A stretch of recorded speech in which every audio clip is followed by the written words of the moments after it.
ajili ya kumwasi Allah subhanahu wa ta'ala. Leo tuko tarehe 10 kama sijakosea ya mwezi wa Dhulqaada, mfungo pili kwa Kiswahili, ama kwa Kiarabu ni mwezi wa 11 ambao ni Dhulqaada. Tarehe ni tarehe 10. Maudhui ya kwamba tutakwenda kuzungumzia yanakwenda kuzungumzia munasab na masiku kama haya ambayo kwamba Allah subhanahu wa ta'ala ametokea.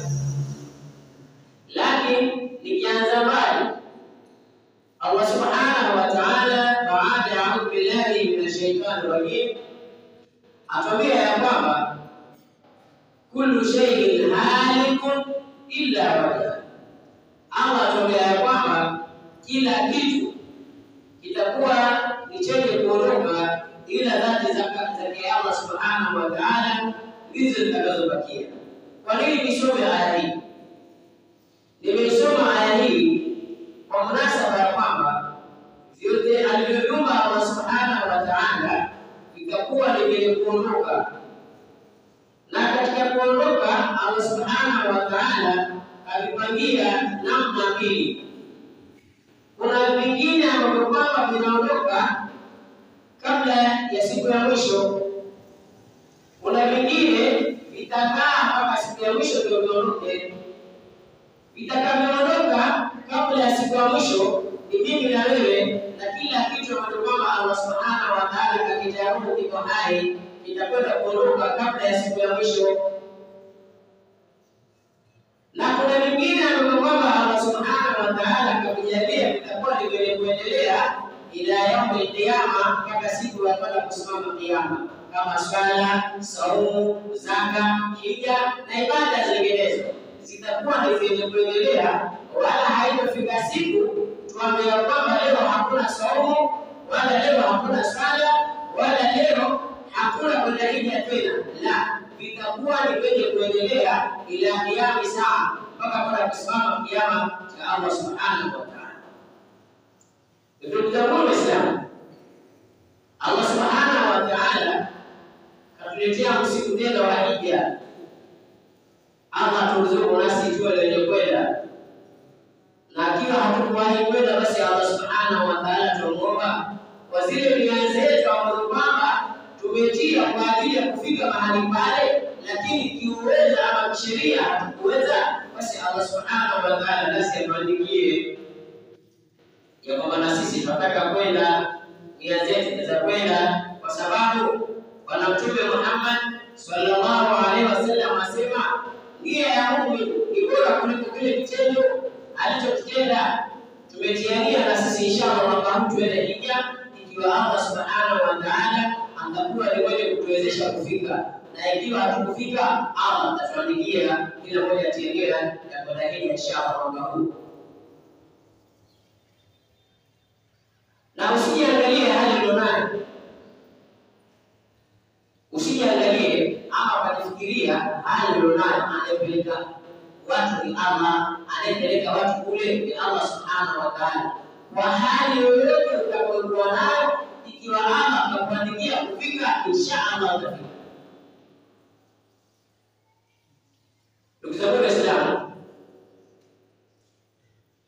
ni masiku ya hija kama tulivyoeleza ya kwamba hija ina muda wake, hija ina wakati wake, hija ina miezi yake. Hii ndio miezi ambayo kwamba Allah subhanahu wa ta'ala katujalia, kaandika katika sheria yake Allah subhanahu wa ta'ala ya kwamba ndio miezi watu watoke waende hija. Sasa kwa wale wote ambao kwamba wako na ule uweza wa kufika mahali pale, basi kuanzia sasa wajiandae. Hatutaeleza masala ya kujiandaa, sisi tutaeleza ibada ambazo kwamba zitakazoendelea baada ya mtu kashafika hija. Hija ni nini? Hija ni kukusudia nyumba ya Allah subhanahu wa ta'ala, kwamba ndio Al-Kaaba, ya ibada. Hija ni mtu kukusudia akaazimia kutembelea katika nyumba ya Allah subhanahu wa ta'ala ambayo ni Al-Kaaba, ambapo kwamba ndio mahali Waislamu wote wanaelekea wakifanya ibada zao za swala.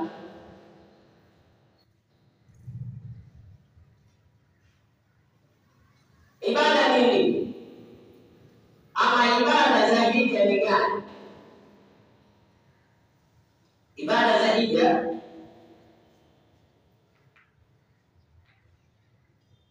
amali ambayo kwamba watu watakiwa wakifika kule wale wenye kuzitekeleza. Kuna arkani wa wajibati, kuna nguzo za hija, na vile vile kuna wajibati wa hija. Kwa wale ambao kwamba washajiandaa kuhudhuria sehemu kama ile, basi wasikize kwa makini, na sisi pia tushajiandaa kwenda. Allah subhanahu wa ta'ala atatupeleka jismian, na Allah subhanahu wa ta'ala atatupeleka rohia, ama atatupeleka viwiliwili vyetu tukashuhudie, na kama hakupenda viwiliwili tutakwenda na roho zetu, tushatia nia ya kwenda katika ibada ya hija inshallah mwaka huu. Arkanul hajj 5, nguzo za hija ni 5. Na kabla ya kuelezea nguzo za hija, Allah subhanahu wa ta'ala tuamrisha katika Qur'ani akituambia kwamba wa'timul hajja wal umrata lillah, tuwe kutimiza hija na vile vile amali ya umra kwa ajili ya Allah subhanahu wa ta'ala. Tutatimiza vipi hiyo amali ya hija na hiyo amali ya umra? Hivi ni vitu viwili ambavyo kwamba Allah subhanahu wa ta'ala tumeshikanisha. Ima mtu atakwenda hija na umra, ama atakwenda hija peke yake, ama aende umra peke yake. Katika hivi vitu viwili moja wapo litafuatia. Ima utakuwa ni mwenye kwenda hija uchanganye na umra. Pengine maisha yako yote hujawahi kwenda, ukienda unanuilia nia ya hija na vile vile unanuilia nia ya umra. Na hii ni wajibu kwa Muislamu, ni wajibu kwa yule ambaye kwamba anaweza katika umri wake mara moja tu. Zile zingine za watu wanazokwenda zinaingia katika sunna, lakini wajibu ni ile moja pekee yake. Ukishakwenda mara moja, walilahi alhamdu, basi wapisheni zako nao waende. Lakini kwa wenzetu ambao kwamba tunajitakia ubinafsi, umimi, ni kwamba kila mwaka nafasi zaja kutoka kule ili watu waende tofauti, waenda wewe peke yako. Wewe ndio binafsi, ndio umimi huo. Ushapitisha mara moja, maisha basi خلاص, wapishe na wenzako nao wewe wakabatike wafanye ibada ile, kwa sababu ni umri wa mwanadamu mara moja peke yake, ikiwa ni hija ama na umra. Na unaweza kwenda mara kadhaa ikiwa istitaa, ikiwa ule uwezo unao, basi unaruhusiwa. Sasa katika kutimiza amali ya hija, katika kutimiza ibada ya hija, kuna mambo mengi. Kuna arkan na wajibati na sunan na mengineyo. Ama nguzo ni 5. Nguzo za hija ni 5. Al-ihram maaniya ni mtu ambaye zile nguo za kuingia katika ibada ya hija, nazo kuna nguo mahsusi, kuna nguo maalum, kuna nguo ambazo kwamba watu wote watakapofika pale ni lazima wavae hizo. Kuna baadhi ya nguo za kuingia katika ibada ya hija pamoja na nia, na nuia hija pamoja na umra, na nimevaa ihramu zake kwa ajili ya Allah subhanahu wa ta'ala. Nimevaa ihramu zile nguo mbili, ya chini na ya juu, na zikiwa ni nyeupe. Na nuia hija pamoja na umra, ama na nuia hija peke yake kwa ajili ya Allah subhanahu wa ta'ala. Ikiwa utanuia hujavaa ihram, haitakubalika. Ni lazima uvae ihram, uvae zile nguo. Ukimaliza ndio unuilie nia ya kuingia katika hija.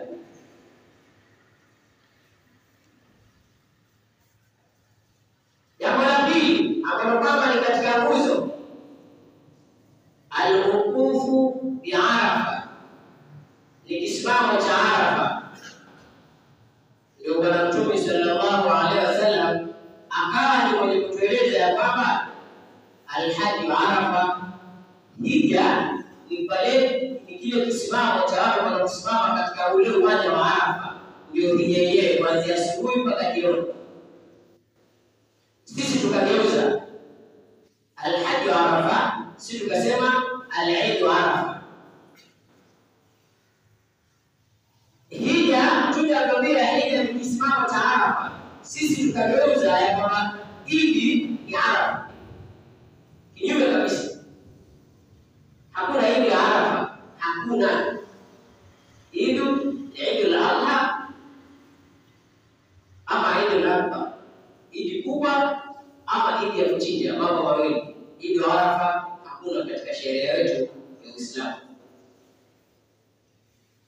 Al-wuqufu bi Arafa ni mtu asimame, wale watakaojaliwa kwenda awe ni mwenye kuwahi kusimama katika ule uwanja wa Arafa, hata kama utakwenda kusimama kwa muda wa masaa mawili, pengine hukuweza, ulikuwa na shughuli nyingi, kwa sababu hii ni shughuli si shughuli ya mtu mmoja, ni shughuli ya watu wengi, na lazima kila mmoja apate. Hata kama utawahi kile kisimamo kile siku ya Arafa, hata kama utawahi kwa muda alisalimiwa kufika mahali pale, utapata. Almuhimu ufike katika ule uwanja wa Arafa.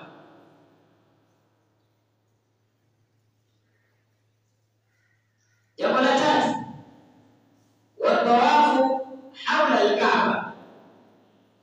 Jambo la tatu, kabla hatujaenda katika uwanja wa Arafa, unakuzunguka al-Kaaba, atawafu haula al-Kaaba. Haya ni mamilioni ya watu wanazunguka al-Kaaba. Al-Kaaba inakuwa al-yasari, inakuwa upande wa kushoto, wewe unazunguka upande wa kulia. Ukizunguka upande wa kulia, yaani kufuata al-Kaaba upande wa kulia ndio sawa, ama ukifuata al-Kaaba upande wa kushoto utaleta jamu na utakufa. Utaleta jamu na utakufa, kwa sababu watu wote wanazunguka al-Kaaba ayasari. Al-Kaaba inakuwa kuna kushoto, wao wanazunguka upande wa kulia. Wewe ukafuata al-Kaaba kwa ujanja wako, hata wataka shortcut ukazunguka na upande wa kushoto, ndugu yangu Muislamu, utakuwa ni maiti, kwa sababu watakukanyanga. Itakuwa ni mambo ya kupigana madafa, na utaleta jamu na utasababisha kufa kwa watu. Kwa hivyo ukizunguka al-Kaaba, unazunguka al-Kaaba na upande wa kushoto, unafuata right hand side, mkono wa kulia. Al-Kaaba inabakia upande wa kushoto.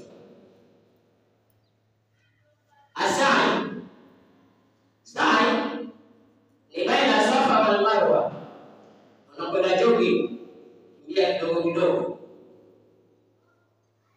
unakwenda polepole, siko na spidi sana, unakwenda kiasi. Na haya ni majabali mawili. Haya ni majabali ya mamake na Ismaili alayhi salam, wakati mwanawe anaposikia kiu akawalia kwa ajili ya kiu ya maji. mamake Ismaili alayhi salam alikimbia akipanda Jabal Marwa na akikimbia akipanda Jabal Safa, ili kwa ajili aangalie kama kuna watu ama kuna msafara unaokuja awaite kwa ajili ya kumsaidia mwanawe na kiu ya maji. Ikawa ni ibada miongoni mwa ibada za hija. Unaanza na Jabal Safa, unakimbia unaenda unapanda, alafu unarudi Jabal Marwa, na hiyo inakuwa ni kwa muda wa mara 7 kwenda shughuli. Ukienda mpaka kule kirudi tumemaliza, unaanza tena nenda huko kule, ukirudi namna hiyo mpaka ifike mara 7. Si mtu mmoja, hii ni ya watu wengi. Watu wengi watakuwa wanafanya kazi. Kiwa Allah subhanahu wa ta'ala na sisi kajalia ni wenye kwenda, basi inshallah tutakuwa wenye kuhudhuria katika ibada kama hizo. Hija ina vitu vinne. Hija ina vitu vinne. Ule ulazima wa hija ni vitu vinne. Al-Islam ni lazima atakaye kuwa yeye hija awe ni Muislamu.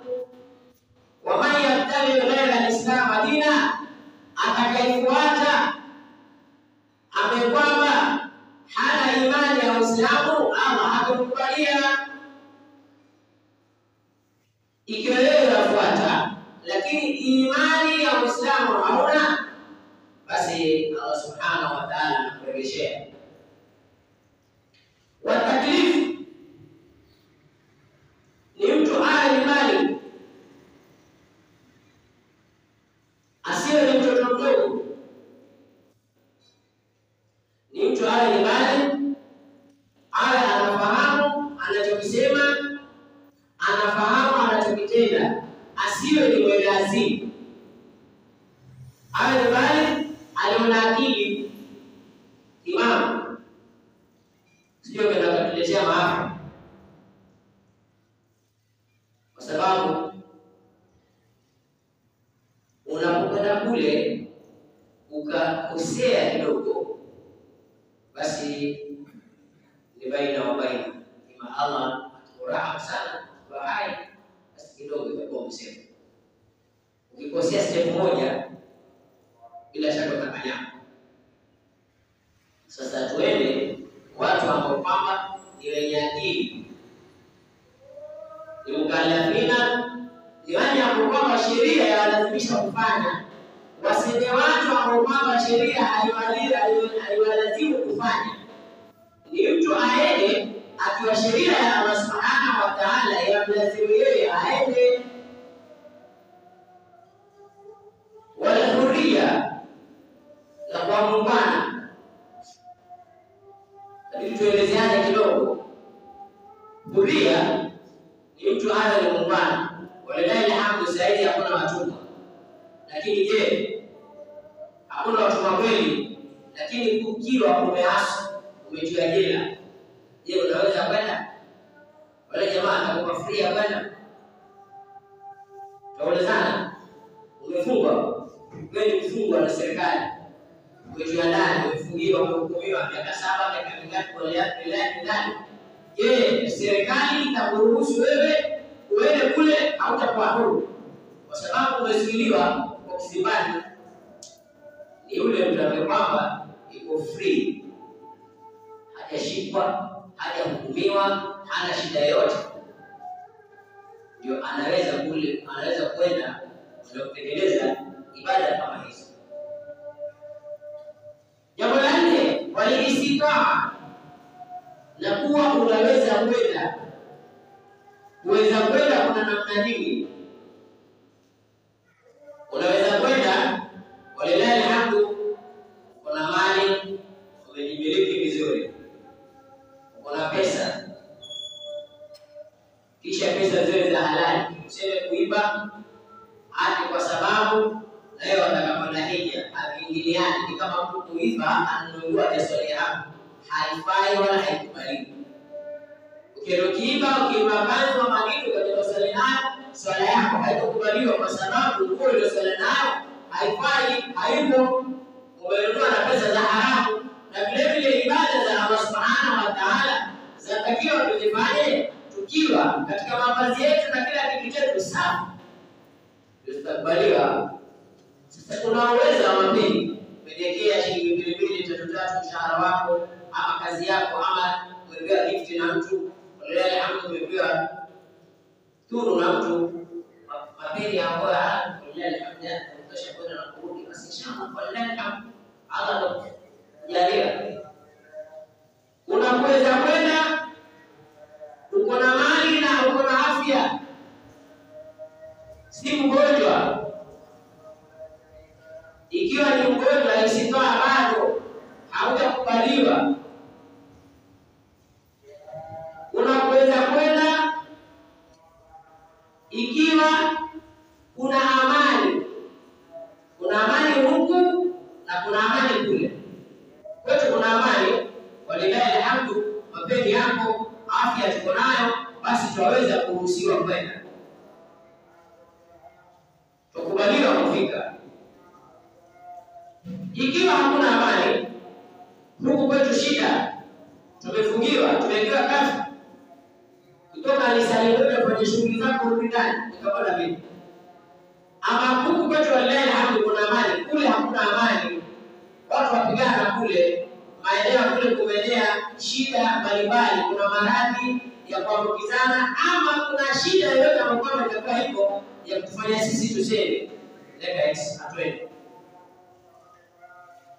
Hata ukaona wakati wa corona waweza kidogo sana, wengine wamefungiwa kwa sababu kulikuwa na maradhi aina mbalimbali ambayo kwamba yanasababisha watu wasiweze kuhudhuria katika ibada hii. Walistitaa na kule kuweza kwenda katika nyumba ile ya Al-Kaaba kuweza kutekeleza ibada ya hija.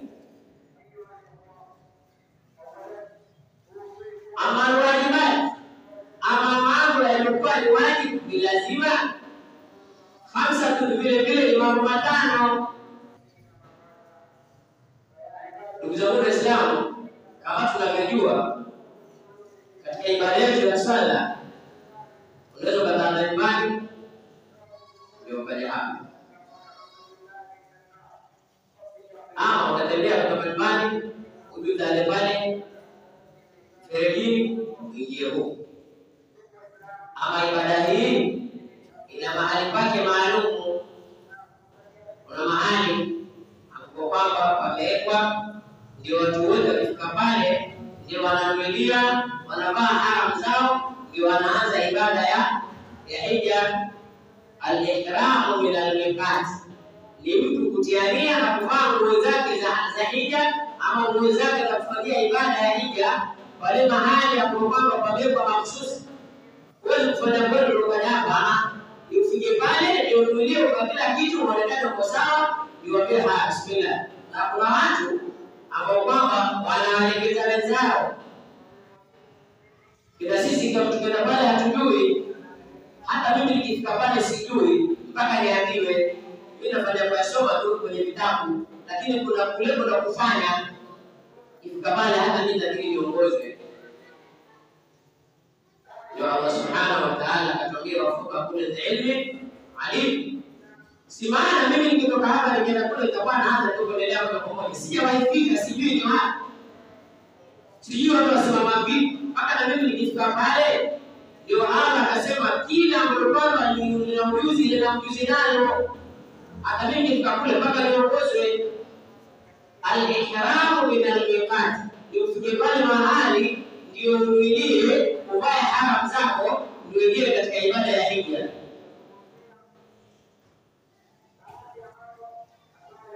Jambo la pili, haramu ya jamaa salati. Kuna mahali pa kurusha mawe matatu. Wakati Nabii Ibrahim aliposhawishiwa na shetani alipokuwa anamchinja mwanae, akafika mahali akaona kero limezidi, akaona arushe mawe. Ndio na sisi tukifika ni lazima turushe mawe. Ramil Jumaa kurusha mawe matatu. Jambo la tatu, al-mabitu bi Muzdalifa. Kuna mahali pa kulala, ni watu wakapumzike baada ya shafaa ibada zao. Kuna mahali panaitwa, kuna kijiji kinaitwa Muzdalifa. Mamilioni ya watu wanakwenda, si mimi na wewe peke yake. Ni mamilioni ya watu, lakini mwambie yote mkalale hapa. Al-mabitu bi Muzdalifa. Baada tukisharusha mawe, tunaambia ukishamaliza kurusha mawe ndio ndio kalala huko Muzdalifa. Baada tukishamaliza hayo yote, unakwenda kulala Mina zile siku tatu za baada ya Eid, layali tashrik. Zile siku tatu za baada ya Eid, tarehe 11, 12 na 13, tunalala huko Mina. Tunaenda kulala Mina. Allah subhanahu wa ta'ala tuwafikishe sisi tufike. Jambo la mwisho, watawafu alwada. Unazunguka tena Al-Kaaba mara 7 kwa ajili ya kuanga liman arada firaka Makkah. Yule mtu ambaye kwamba anataka kugura, anataka kutoka Makkah, sasa anarudi kwao. Ukishamaliza shughuli zako zote, kila kitu kimemalizika, unarudi tena unazunguka Al-Kaaba kwa mara 7. Ukimaliza ndio haya, bye bye, unarudi zako nyumbani. Na vile vile kuna mambo 10 ambayo kwamba tuelezeana, kwa sababu asenda akatokea kule alafu tukaanza kulaumika, wao sikujua, wao sijui kwa vipi.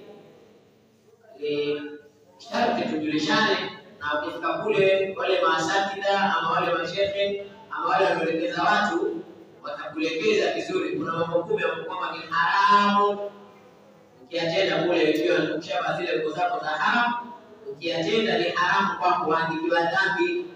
Swala la haramu halina dogo, sema hii kidogo kuna dhambi kidogo, la maadamu baba ni haramu, ni haramu, ni dhambi, unaacha kwa moja. Lubsul mahid, ukishaba zile nguo zako za haramu, ushanuilia umeingia katika ibada yako ya hija, haifai kuvaa nguo yenye mzunguko. Mfano kama kikoi kimeshona moja kwa moja, kile haifai kuvaa. Kama unacho kiacho. Tafutia torasi lirajuli, kufunika kichwa kwa mwanamume. Sisi tumezoea, walilahi alhamdu, tukija katika ibada labda mara moja au mara mbili, lakini ni sunna ya Mtume sallallahu alaihi wasallam kwa mwanamume anapokuja katika ibada ambaye nini, kofia ama usifunge kilemba. Sasa unapokwenda hija, kofia yako iache. Ukishanuilia ibada yako ya hija, ushamba zile nguo, ushaingia katika ibada, kofia weka kando, kwa sababu naambiwa kwamba kufunika kichwa cha mwanamume ni haramu. Walwajhi lilmar'a, na kuvaa kufunika uso kwa mwanamke. Mwanamke naye ni haramu kuvaa nje, zuia kufunika uso. Mwanaume ni haramu kufunika kichwa chake, na mwanamke naye ni haramu kujifunika uso wake. Jambo la tatu ambalo kama ni haramu, walilahi alhamdu, msikiti umejaa manukato tofauti. Kila mmoja amepiga bafu kwake nyumbani ndio akaja hapa. Kila mmoja amechana nywele zake vizuri ndio akaja hapa. Sasa tunapokwenda hija ni haramu kuchana nywele. Tunapoingia katika ibada ya hija ni haramu kuchana nywele ama kujitia manukato. Ina wakati wake ikifika, taelezewa inshallah. Na jambo la 4, hakusha kujua nywele. Kila kitu kina mipangilio yake. Kila kitu tunafika mahali sasa hakuna kunyoa nywele. Hata kama nywele zako ni rasta zimeshuka mpaka kwenye kisigino unaziacha hivi, hakuna kuzipunguza. Lakini itafika wakati ambia sasa ushatoka kule kwenye shida, sasa tunapunguza nywele. Sasa rasta zako zote unazitoa, unaziacha huko, unakaa safi. Lakini kuna wakati ikifikia ni kwamba ni haramu mwanamume kupunguza nywele zake. Na vile vile kasra al-adfar, kupunguza kucha zako hata kama ndefu inadai unaziacha hivi. Ina wakati wake ikifika ndio unaambiwa unapunguza kucha.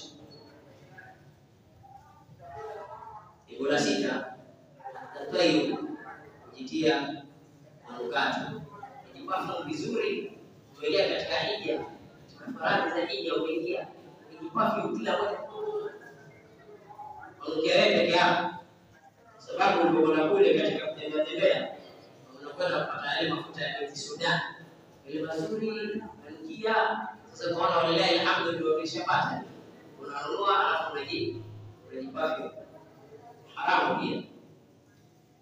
Kule kuna ndege wako pale kwenye Al-Kaaba wanazunguka pale, wenyewe wamewaacha, haijulikani aliopeleka pale nani, lakini kila mwaka wako pale.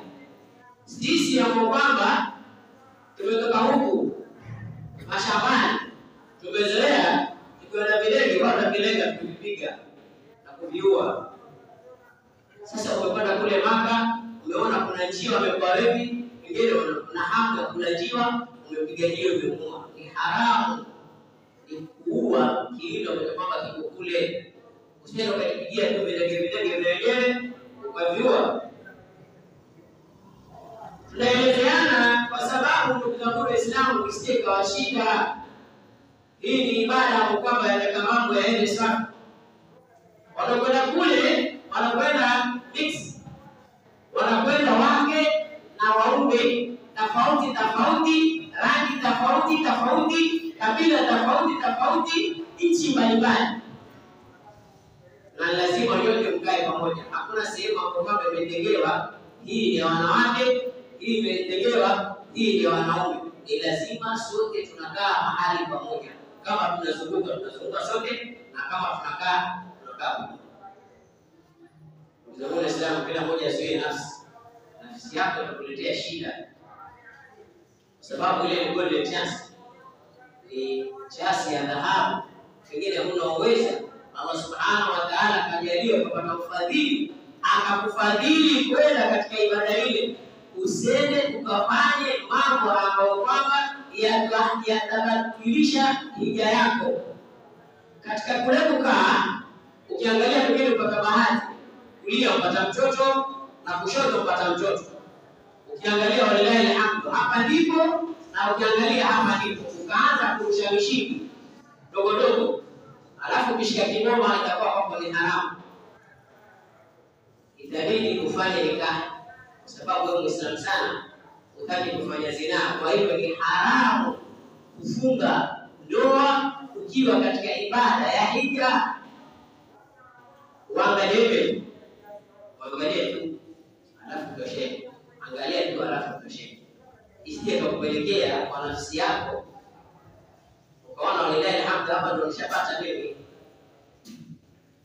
ndio ucheze rafu. Na vile kuna sisi ambao kwamba tumezoea tunapokwenda katika sehemu mbalimbali, tunapokwenda nje ya nchi ama kusafiri hapa kwetu Kenya, tunakwenda na wake zetu. Tunakwenda na wake zetu kwa sababu waweza kuona wanakingire tukashawashika kidogo, ukaingia katika mambo kwamba hayafai. Sasa kwa bahati nzuri imekuja lifti ya bwana na mkeo, umechukua mkeo umeenda naye. Wakati ukishanuilia ibada, ukishaingia kwenye haram, hakuna kufanya tendo la ndoa.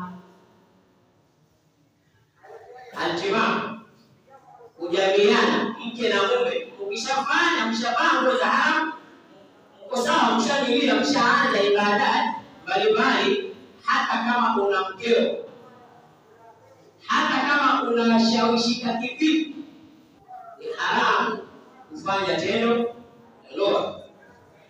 Haya, nikimalizia, sisi tunaona kuna jambo dogo, lakini kwa ndo linaleta maafa kubwa sana. Zile mukadimati, yale mambo yanaanza mpaka watu wanafikia wanakumwasi Allah subhanahu wa ta'ala, ni kwamba mukabala ama mubashara kule kupigana makamama kule, basi inshallah tutaonana, basi hamna kule kuhagiana. Unasema kuhagiana, unapata kitoto kule, shakana namba address, kila kitu, wewe mnamaliza, mnaagana, inshallah tutasiana kwenye Facebook ama kwenye TikTok ama kwenye wapi. Kwa hiyo inshallah basi tuagane, alafu mnahagiana, alafu kimaliza ndio viamani. Ni haramu, ni haramu kwa kila ambaye kwamba ameingia katika ibada za hija kuyafanya haya yaliyoelezwa. Na inshallah Allah subhanahu wa ta'ala ajalie niliyoyaongea yanifanye hivyo jele, hata kama sikwenda, lakini anisaidie, kwa sababu hata huku kupia mambo kama haya mengine kwa haifai kumhaki mtu, kila mtu haki mkeo, hata kama atakapohaki haki mkeo. Lakini unaona msichana sio ndo bahati unaenda kuhajiana, ni haramu kwa jamii ya Islam. Hata leo kujija, hata sisi huku ni haramu vile vile. Kwa hivyo ndugu zangu Waislamu, Allah subhanahu wa ta'ala ajalie min alladhina yastami'una alqawla fayattabi'una ahsana. Assalamu alaykum wa rahmatullahi.